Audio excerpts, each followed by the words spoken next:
Well, the National Publicity Secretary of Youth Party, Ayodele Adio, joins us now to share his party's perspective on the tax reform bills and how widespread and in-depth support can be generated for the bills. Well, thank you so much for joining us on Newsday.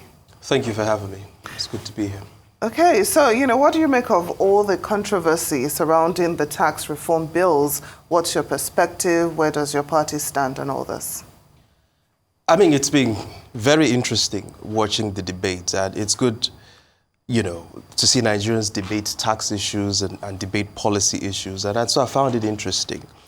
However, the only part that I found a bit worrying is, the part that descended into what appeared to be ethnic supremacy battles between the southern part of the country and the northerners, and the kind of denigrating statements that were used to describe northerners who had legitimate reasons to oppose the bill.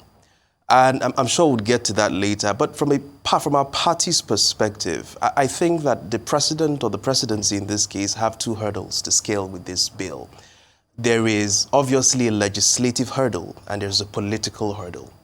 And I'll start with the easier one, which is the political hurdle, because clearly the APC has the majority in the National Assembly, and it's struggling to roll this bill through. And that's largely because it's not done its due diligence to carry its members along. The Deputy Senate President, for instance, is a key member of the APC. The Vice President, who chairs the National Economic Council, who has advised that the bill be reviewed, is also a key member of the APC and the President's deputy.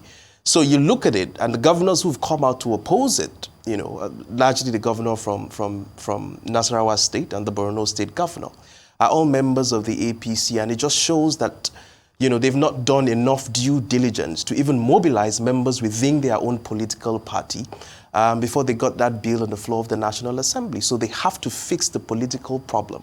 And you cannot fix that political problem if you spend a lot of energy name-calling, insulting and denigrating northerners and calling them lazy, as if, you have some sort of superior visionary leadership that exists in southern part of the country that does not exist in the north. So you're not going to get your bill through if you keep insulting and denigrating an entire region.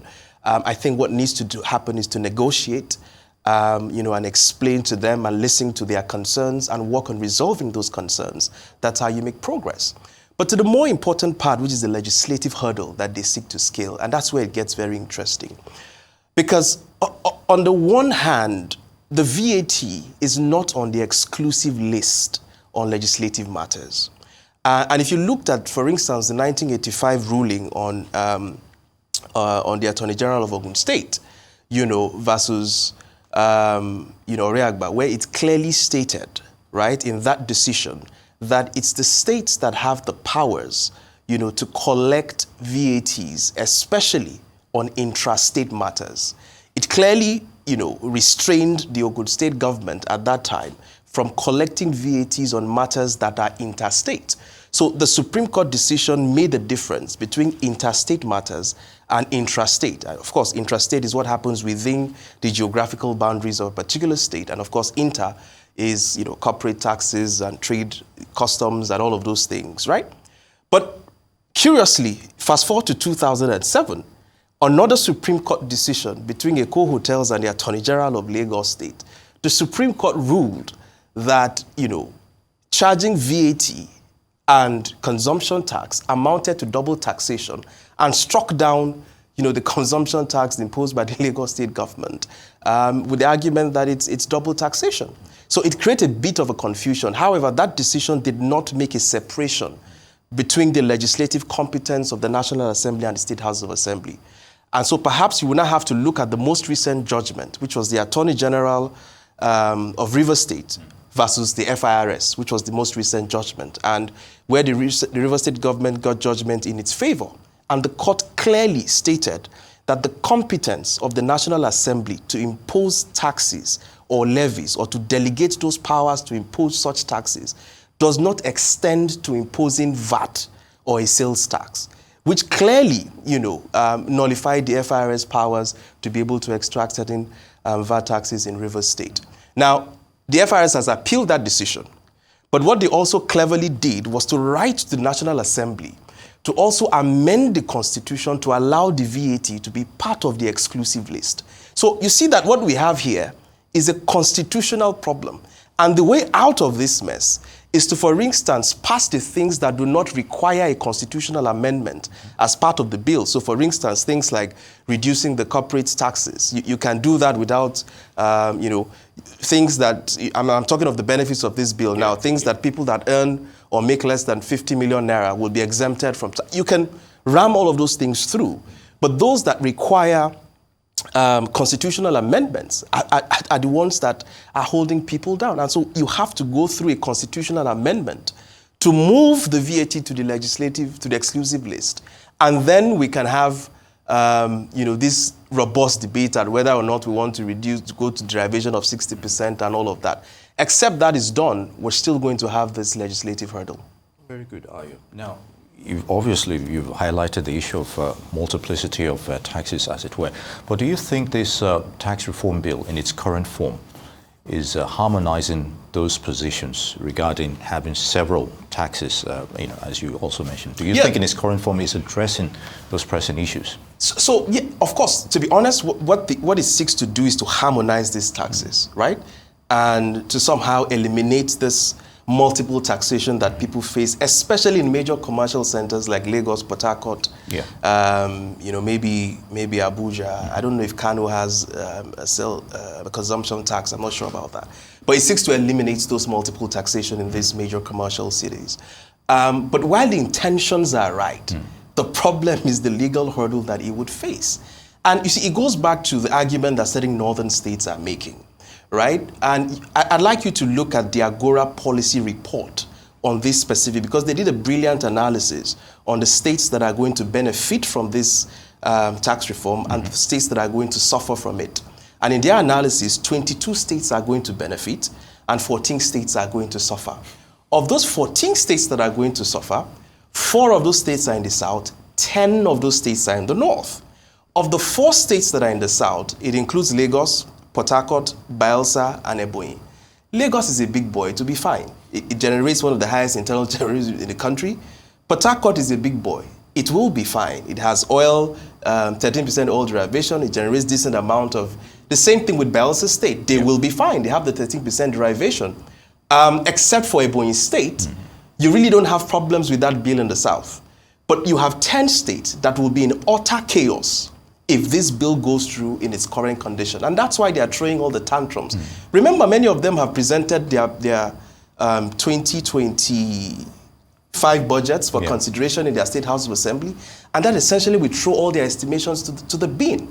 And so there are great causes of concern. And while the bill has good things that it addresses, I think it's just common sense that we also listen to people who have legitimate concerns that will suffer from the impact of this bill. And these arguments that, they should just, they are too lazy, they should just go and create something, it's just so funny and laughable, because you ask yourself, the wealth that is being shared, for instance, from the Niger Delta, is it by visionary, is it by creativity, or you're extracting from the soil?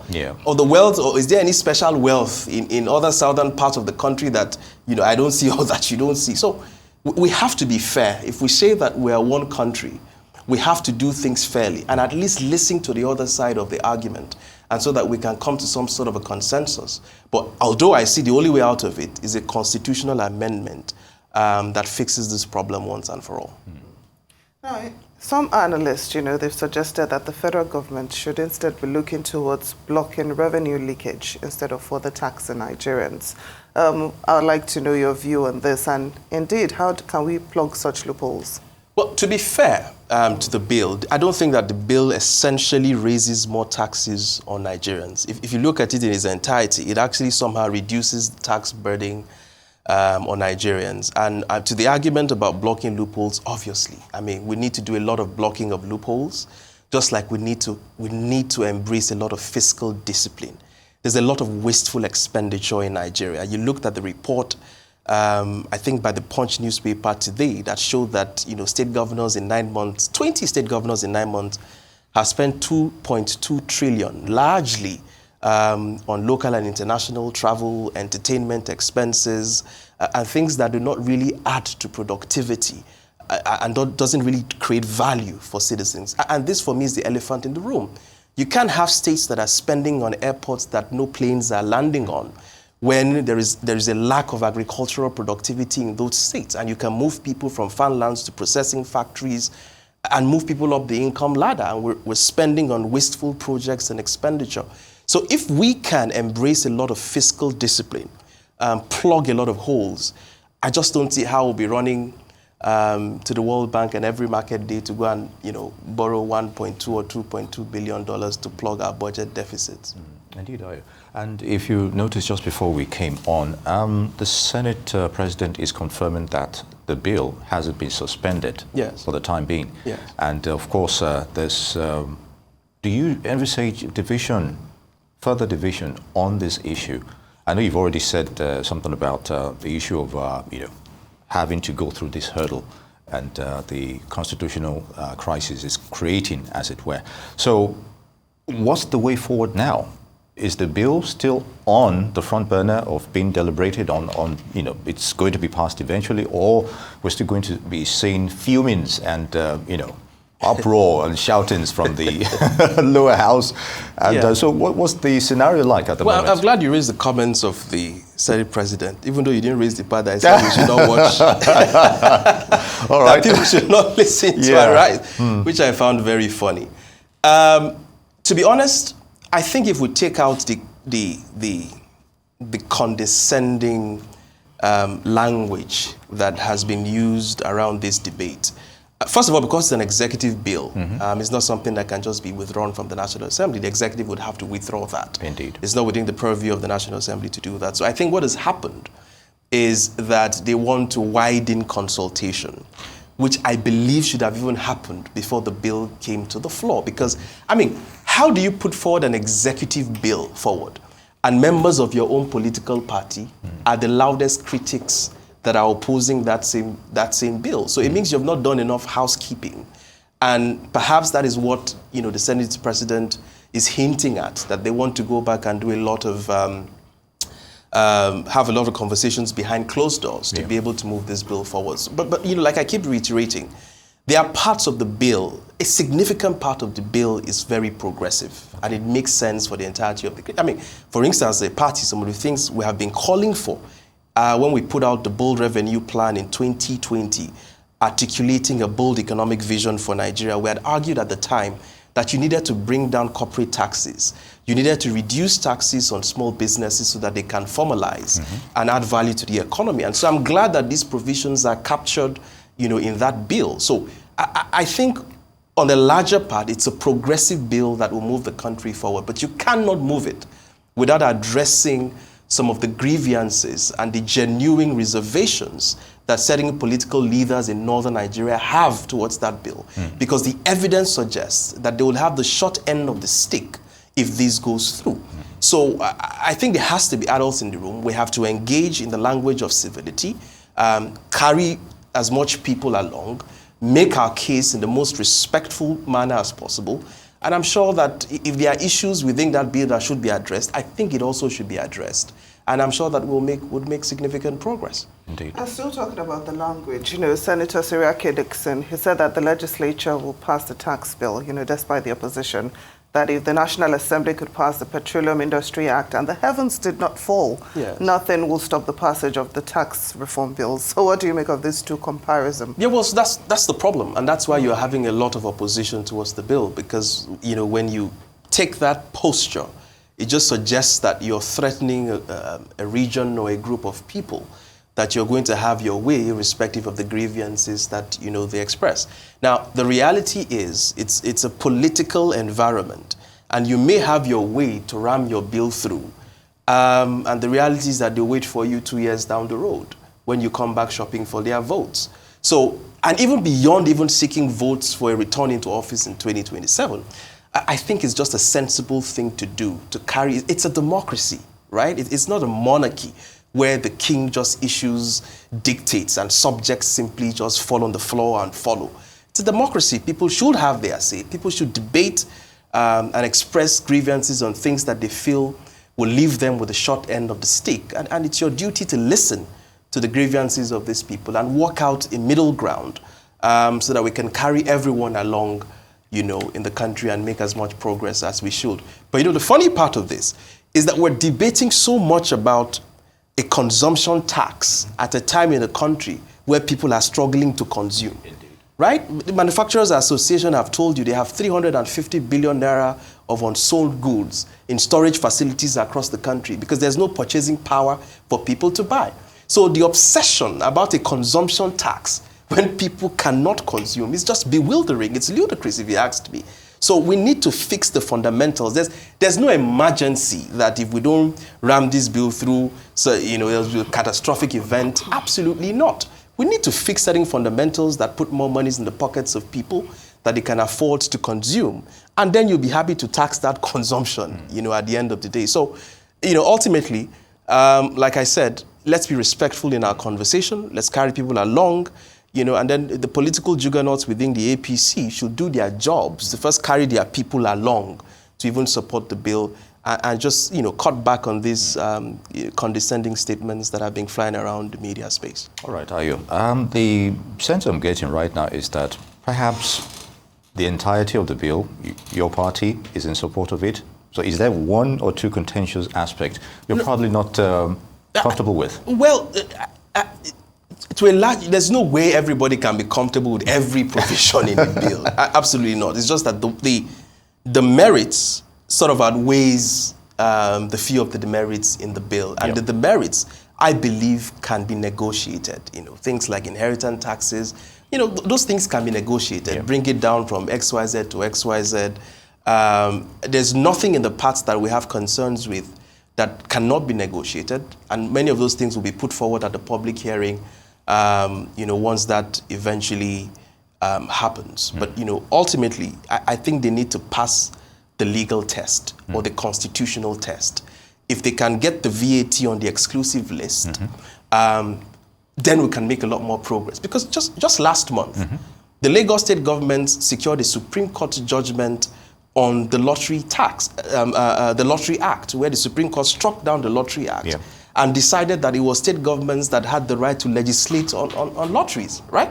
And the argument was based on this same argument of VAT, that, you know, the National Assembly lacks jurisdiction to legislate on matters that are on the residual list. So I just think a constitutional amendment solved this problem for a very long time, because if you ram this through, we'll have to keep going back and forth because there's still a legal problem, a constitutional problem that needs to be solved here. Indeed. Ayodele Adio, Youth Party National Publicity Secretary, thank you so much for joining us on Newsday. Thank you for having me.